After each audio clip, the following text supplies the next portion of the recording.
Hi, everybody. My name is Courtney Steuart, and today I will be sharing with you guys the evolution of cheerleading.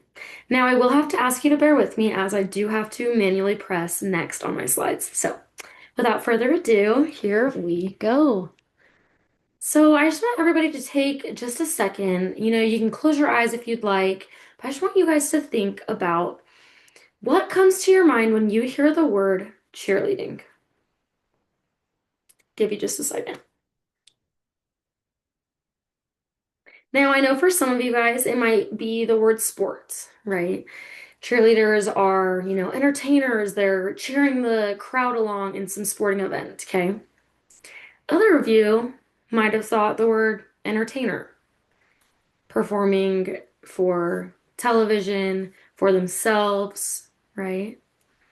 Now, maybe some of you guys thought of the word athlete. I definitely think of the word athlete as I grew up cheerleading, and I know how invigorating it can be and hard on your body and all the things. So, yes, we will get into what that looks like. So, first, I want to just start off with the early roots of sideline cheer and what that really looked like.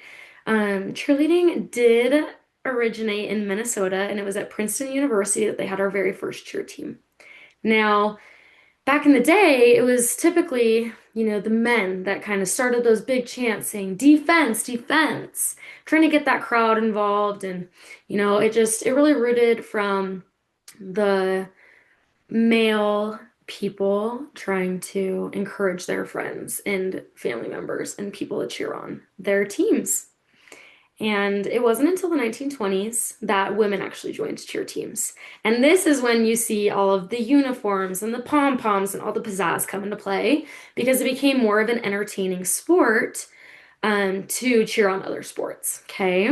So as they are cheering on the sidelines, this is why it is called sideline cheer.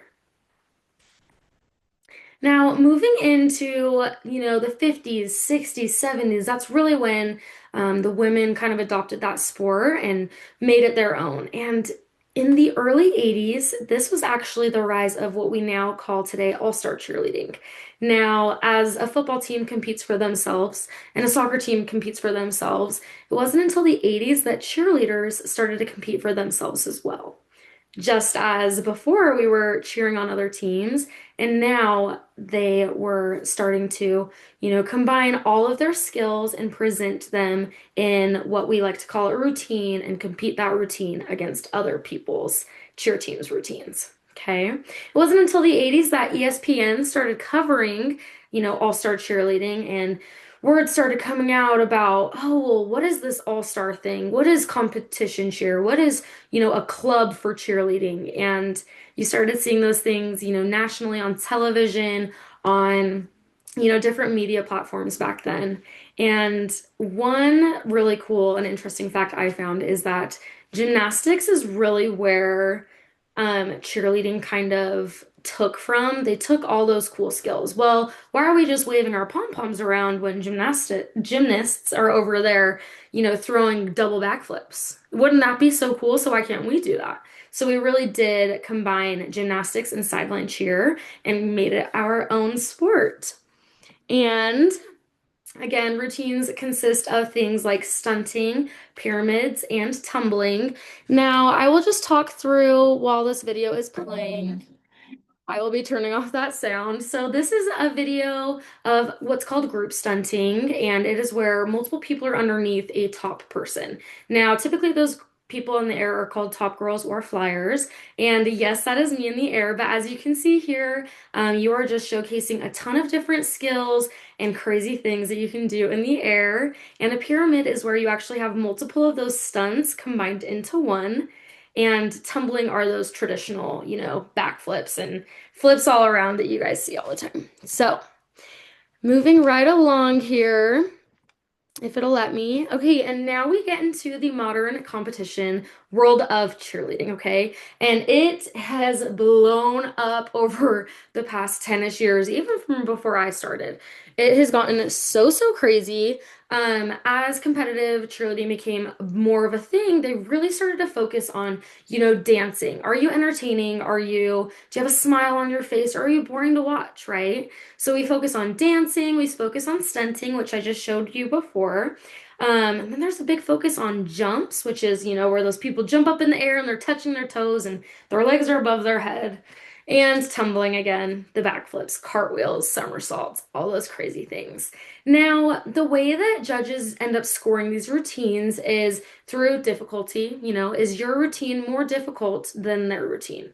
Are your stunts harder to throw? Okay. Now, execution. Did you guys execute these with proper technique? Did you have bent arms or did you have super straight arms? Things like that.